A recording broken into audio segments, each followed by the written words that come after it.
News Radio 840 WHAS. Good Sunday morning. Bob Sokoler and the Louisville Real Estate Show with you until the top of the hour. And by the way, congratulations to all of you, because if you're listening to us today, you remembered to set your clock back 1 hour last night. So congratulations for doing that.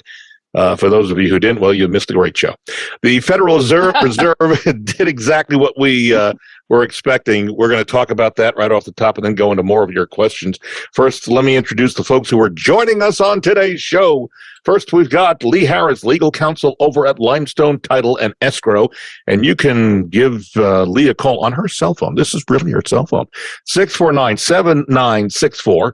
Also here, Randy Rocky, Swan Financial, 645-0736 is his direct number.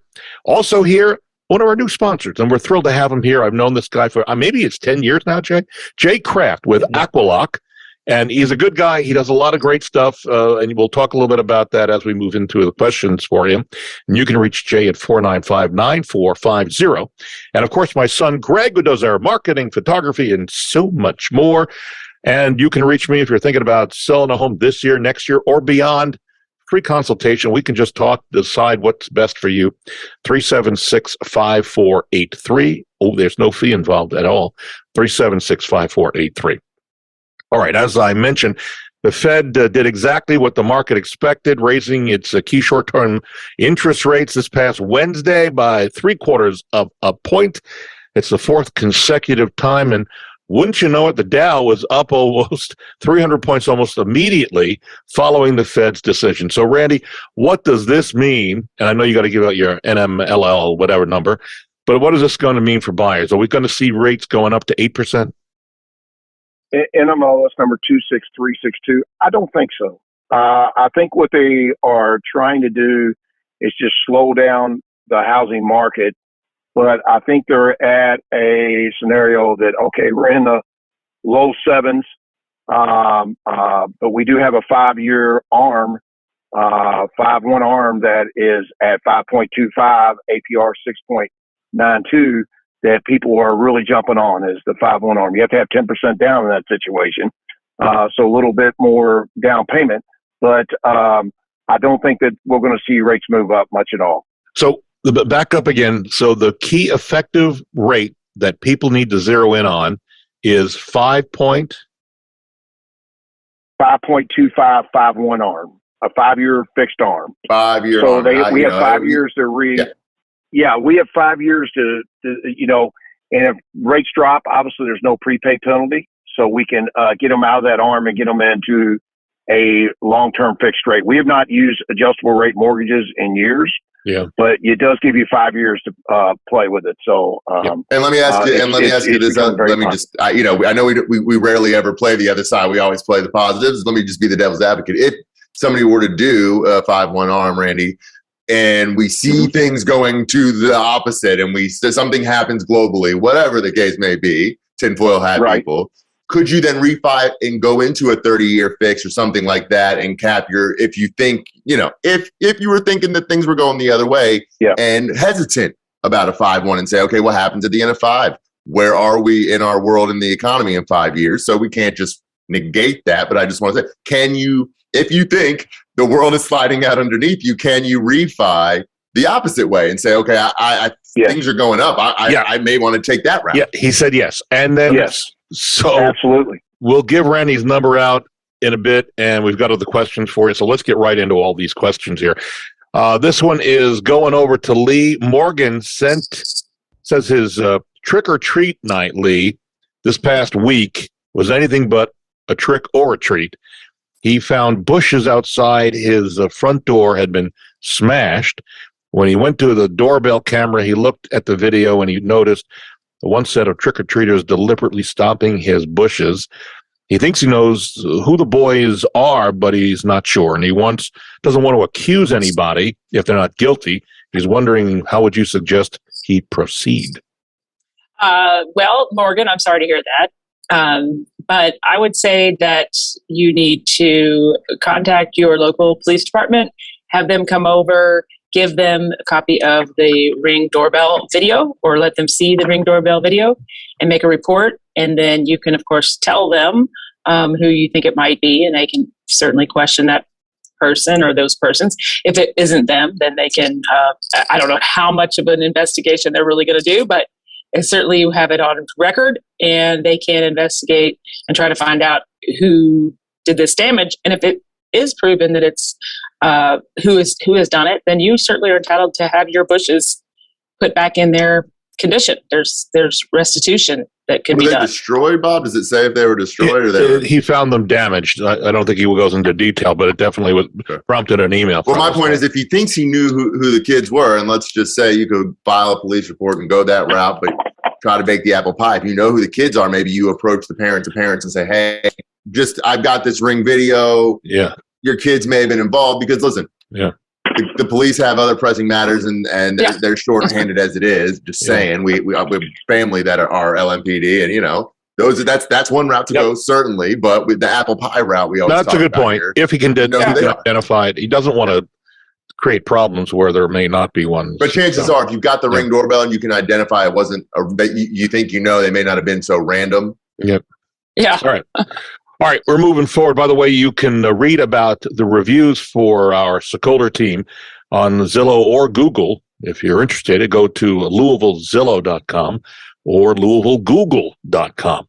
All right, Jay Kraft, Aqualock, who does radon mitigation, leaks in basements, there's a whole variety of things that you do and do well. Lily sent us this email, which sounds like it might be right up your alley. She says, she has a house with a basement, and when it rains moderately to heavy, water comes in from a corner. She says she's getting ready to sell, but she doesn't have the money to fix the leak. So she's wondering, where should she start? Should she start looking for potential reasons for the leak? And then can she repair the leak herself? And if she can't repair it, what does it cost to fix a leak? I think that's kind of open for discussion. But where do we start with this, Jay? First thing you want to do is take a look on the outside, the corner of that house. There are times when after erosion, or especially after a dry summer like we've had, the ground can become depressed in that area. A little swale can build up, and water can be directed right to that area. So if you're seeing something like that, you can just take a simple bag of dirt or a couple bags of dirt you can buy at a big box store and fill the swale in and direct the water away from the property. The other option that you need to take a look at is, what do the downspouts look like?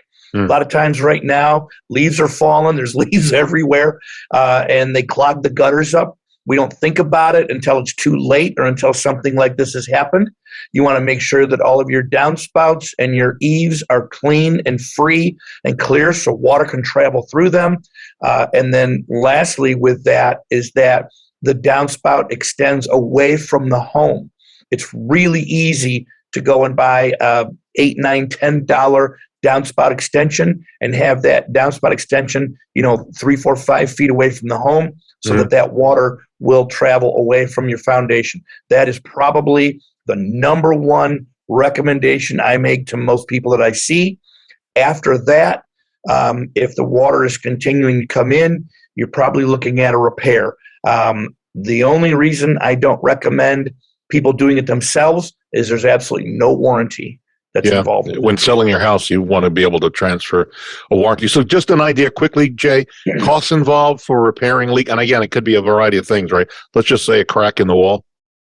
There's a lot that goes on with that. We, from a realtor standpoint, we always offer agents and their clients a $500 repair. It starts there and goes up because it depends upon if something has to be removed from the area or if there are other repairs that have been made. If somebody comes in there and tries to patch that with a concrete or a flex seal, and we have to remove that to get to the actual foundation, there's usually extra expense that's involved in that. Got it. Hey, Jay, flex seal works on boats. We've seen it on TV. You can float around. Yeah, I've been in basements where I've grabbed a hold of that flex seal and pulled it right off the wall. Well, they don't show that on TV. I don't want to ride around in a boat, man. Yeah, it's going to pull it off. Boy, Lee will be sinking. Hey, Brandy, Larry sent us this email. He says he is waiting for a house market crash. a housing market crash or a correction in the prices. He says that will make him be able to afford his dream home. He says he's asking for our prediction on home prices. And then after we do that prediction, I'm going to give you some other interesting information. So, Randy, are you there? Can you give us a prediction? Do we have I think Randy dropped off. Yeah, I think he dropped off. We're going to bring him in. We're doing our Zoom shows, folks. It's coming back. And what that means is we do Zoom, we put it up, air it on 840 WHAS, and we also upload it to YouTube. And you can see this in person by going to LouisvilleAnswers.com. You can see the video of it, LouisvilleAnswers.com. So Randy is coming in. Lee, let me get so our guy Larry is asking for predictions. I think it's probably, my prediction is that the market's probably just going to even out. I don't think the rates are going to get too high. I think it's probably around as high as it's going to get. And then people will, it'll be the new norm. People won't be expecting 2.75 or 3 anymore. They'll be expecting in the 5 to 6 range. And the market will become a more, quote unquote, more normal instead of all these really, really high prices above list price and waiving a lot of contingencies. I think we'll just go back to seeing what we have seen before. But I don't predict that the interest rates are going to go sky high. Gotcha. Greg, any quick thoughts on that?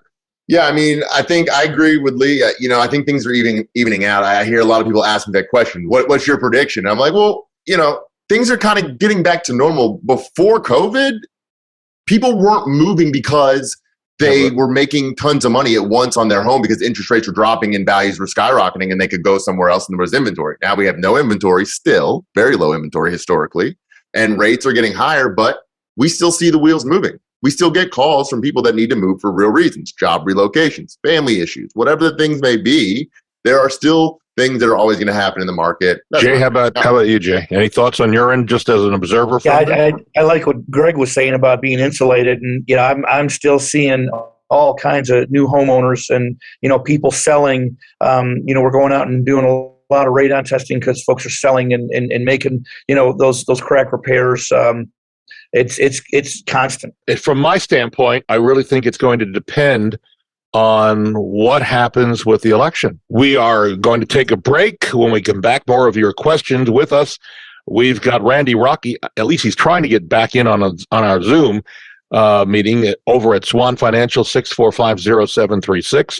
Lee Harris, legal counsel, Limestone Title and Escrow at 6497964.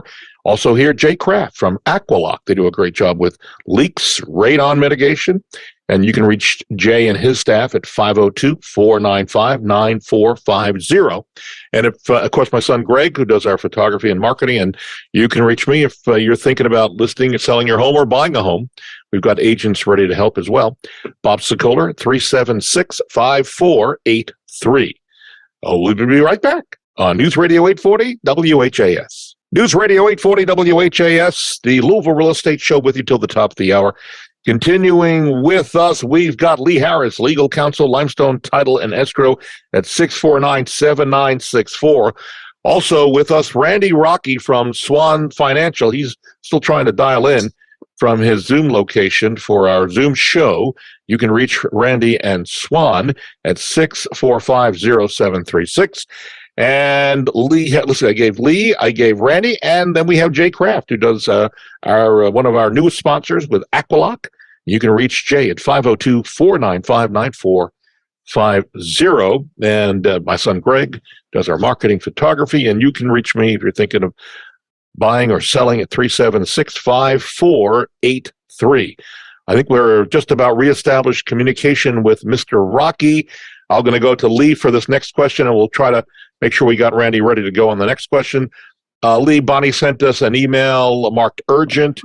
She says, during the heavy rains this past week, Bonnie and her husband were doing a final walkthrough on a home that she was buying in Oldham County. She noticed a stream of water leaking in from a 13-foot ceiling behind them. And before she could even mention it, another leak sprung, and then another. Water was pouring down all around her. The closing was set for this past Friday, but was put on hold until repairs could be made. This is not something you do, Jay, right? This is not an Aqualock thing, a roof thing. I know that. Well, what should Bonnie and her husband be looking for as they plan on closing later this month and the repairs being made in terms of legal language? Oh, yes. Okay. So they would want to have, or maybe they already do have, an agreement that either if it's a homeowner's insurance situation or a seller paying situation, that the seller is going to hire a qualified contractor, qualified roofer, to fix the leaks. And of course, if there's any inside damage, that will be repaired as well at the seller or their insurance company's expense. And that will all be done in a workmanlike manner before closing. And then, of course, at closing, they probably need to state that it's going to survive the closing in case any additional leaks related to this, not something that happens 10 years from now, when the roof is going bad, but something related to this issue that the roofer could point to. This is another related issue that wasn't repaired, but for a short amount of time, this survives the closing. They might even want to escrow a little bit of money in case another leak springs up in a couple of weeks or so. But as long as they have an agreement and it survives the closing, that should help. And am I right by saying that there should be on a letterhead or some sort of a form or receipt that has the person or people who did the repairs license number so that they can track back in case something does go wrong, right? Absolutely. And if they have any kind of warranty, make sure you get that transferred at closing as well. And then, Jay, quickly, because mold is one of your areas of expertise. So what's the potential for mold in the ceiling and the roof cavity? What would you suggest to Bonnie on this, walking through this? Probably just a mold, just an air sample. Mold only takes 24 to 48 hours to grow, and there's a handful of conditions that need to occur for that to happen. But an air sample, from that area, it's usually $100-200, and it answers all the questions, and you can move on, with peace of mind. Does Aqualock do mold samples? Yes, sir. I do them. Yep. Good to know. Well, Bonnie, you may want to listen to the phone number in just a couple minutes. All right, Randy, we've reestablished contact with Randy Rocky, ladies and gentlemen. Yes. Stanley wants to buy a home, but the interest rates are scaring him off, as it has a lot of people. What are the alternatives to paying more than 7% on a home loan? Now, I know you mentioned earlier that there's an adjustable rate mortgage. Anything else that comes to mind? Yes, you have a 2-1 buy down, and what it is, it comes from the seller. That help pay the closing costs on that, but you could have an interest rate 2% lower for 1 year for the first year, and then 1% lower for the second year, and then it goes to normal rate. So the first year it helps you if you're looking to do repairs or what have you, and then in that time frame, also if rates do drop, then also we can put them in a refinance situation. So it's a 2-1 buy down. So you buy down the rate for 2 years. And it goes up till it gets to the normal rate after 2 years. So, for example, if it's a 7%, it would go to 5% the first year, 6% the second year, and then back to normal rate the 7% on after the second year.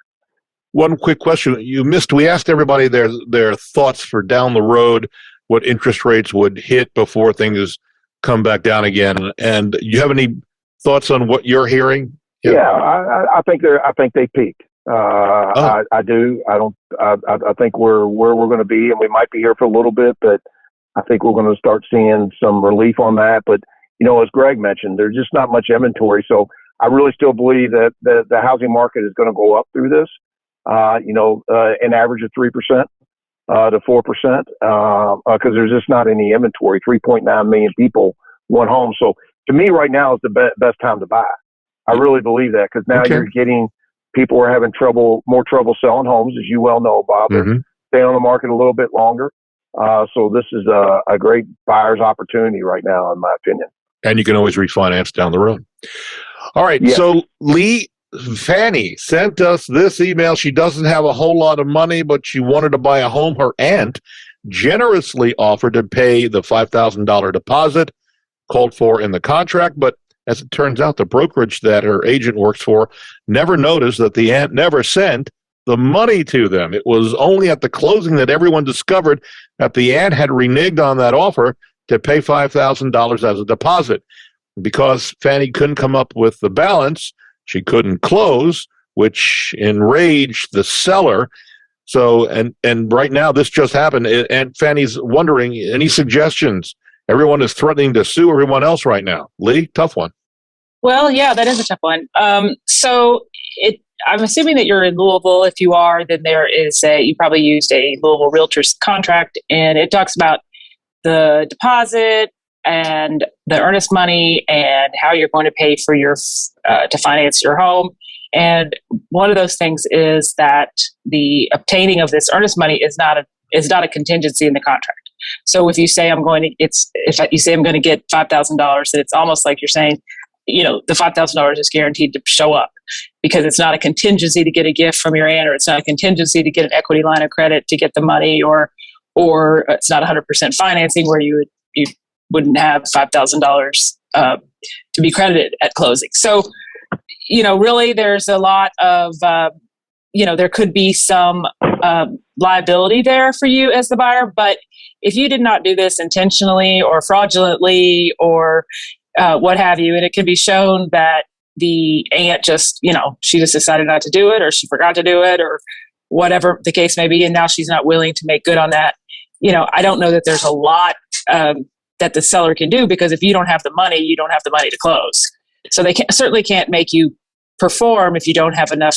There could be some damages, and those damages could be in the form of, carrying costs, selling the property for a different amount, perhaps lower. The seller can't come back after Fannie, correct?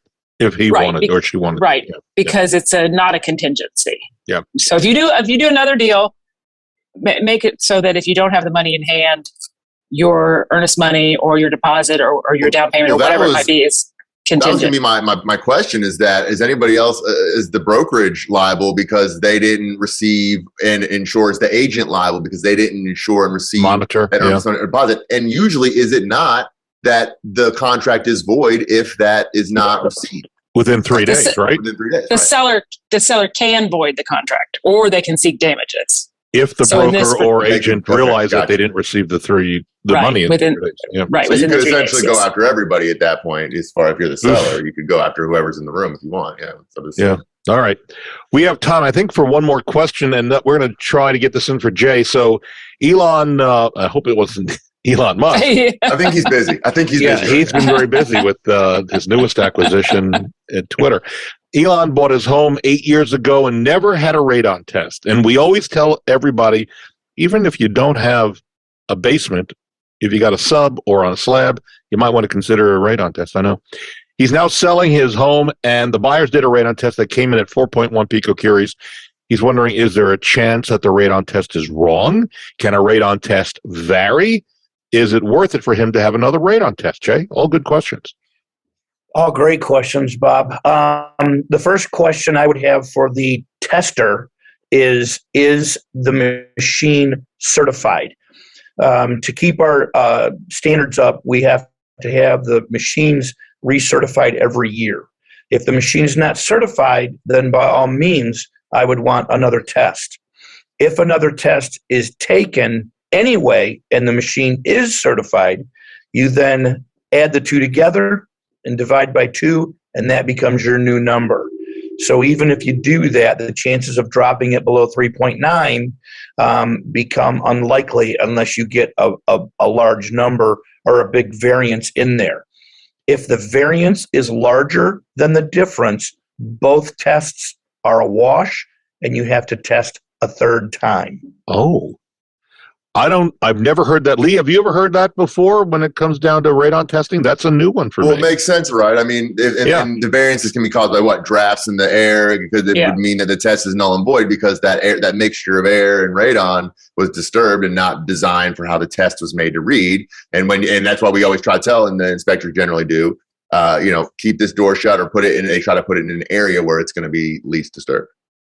No, that's great. So would you recommend another test then for Elon? I would want to know if the test, the original test, is a certified test. Yeah. If not, then yes, I would say get another test because if it's not certified, it's no good to begin with. And all of our testers are certified annually. We guarantee that. We maintain all certification here in the office. So if somebody has a question, and I've been questioned about it, And we've been very successful having to handle any types of those questions, because there are guys out there walking around with machines that haven't been certified in 8 or 10 years. Wow. And then also, just a little caveat here, radon levels can change based on the weather outside, correct? Absolutely. Moisture levels. The colder it gets, the higher they go. Say that one more time. The colder it gets, the higher they go. Yes, sir. Because the ground freezes. That's kind of, is that Maybe what's going? Pressure, barometric pressure. Oh. It's relative humidity. There's a multitude of factors. When we test a basement, we bring a printer with us when we are running the results of the test. Yeah. And on our tape, it shows barometric pressure, relative humidity, and temperature of the area that we took the test in. And all three of those things play a part in the success of the reading. Think about it, the expanding contracting of the materials in the wintertime contract could open up more porous holes, all that kind of, bigger gaps, whatnot. No, that's fascinating. Jay, great having you here, and we'll try to have you back on down the road as well. So if you want to get in contact with Jay Kraft and Aqualock, they do a great job. Radon mitigation, leaks, mold, as you heard, and a variety of other things. Reach out to his staff at 502-495-9450. Randy, thank you for being here as well. You can reach Randy and his group over at Swan Financial. They do a great job of getting the loans closed and to the closing table. 645-0736 is Randy's number. And of course, as always, Lee Harris, Legal Counsel, Limestone Title and Escrow. You can reach Lee, and it also goes for other agents who need advice. Lee is available for you. 649-7964. Again, 649-7964. You want to reach my son Greg for his photography or marketing. Sorry, he's not available. You can only reach through me. If you're looking to sell your home, we are available anytime. Also help you with buying a home. You can reach me, Bob Sokoler, 376-5483. We're out of time. See you next Sunday on News Radio 840 WHAS.